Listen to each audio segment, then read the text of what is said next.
پیارے دوستو، اللہ تعالیٰ کی مخلوقات اس قدر زیادہ ہے جن کا شمار بھی نہیں کیا جا سکتا، مگر تمام مخلوقات میں سے ایک بھی کوئی ایسا جاندار نہیں ہے جسے اللہ تعالیٰ نے بغیر کسی حکمت یا مقصد کے پیدا فرمایا ہو۔ اللہ تعالیٰ نے سور یعنی خنزیر کو کب اور کیوں پیدا فرمایا؟ سور جسے خنزیر بھی کہا جاتا ہے یہ بھی خدا کی مخلوق ہے، مگر اللہ تعالیٰ نے خنزیر کو غلیظ اور آرام جانور کہا۔ اب یہ سوال پیدا ہوتا ہے کہ جب اللہ تعالیٰ نے سور کو خود پیدا فرمایا ہے تو پھر اسے غلیظ اور آرام جانور کیوں قرار دیا ہے، اور اس کے پیچھے خدا کی کون سی حکمت پوشیدہ ہے؟ اللہ تعالیٰ نے خنزیر کا ذکر قرآن کریم میں چار مرتبہ فرمایا ہے۔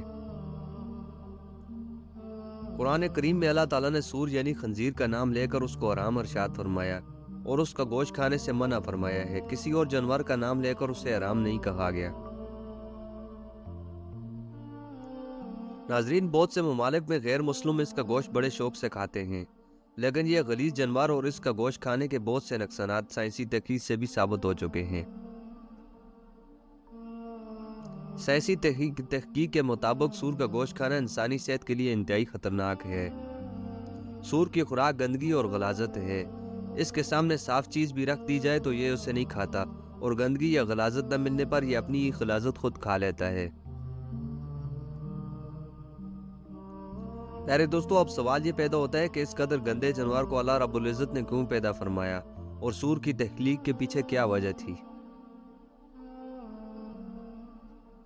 حضرت عبداللہ بن عباس رضی اللہ تعالیٰ عنہ نے ایک حدیث مبارکہ کو روایت کرتے ہوئے فرمایا کہ جب حضرت عیسیٰ ابن مریم علیہ السلام کے حواریوں نے آپ علیہ السلام سے کہا، اے عیسیٰ علیہ السلام، آپ ہمارے لیے کسی ایسے انسان کو زندہ فرما دیجئے جو ہمیں حضرت نوح علیہ السلام کی کشتی کے متعلق درست معلومات فراہم کر سکے۔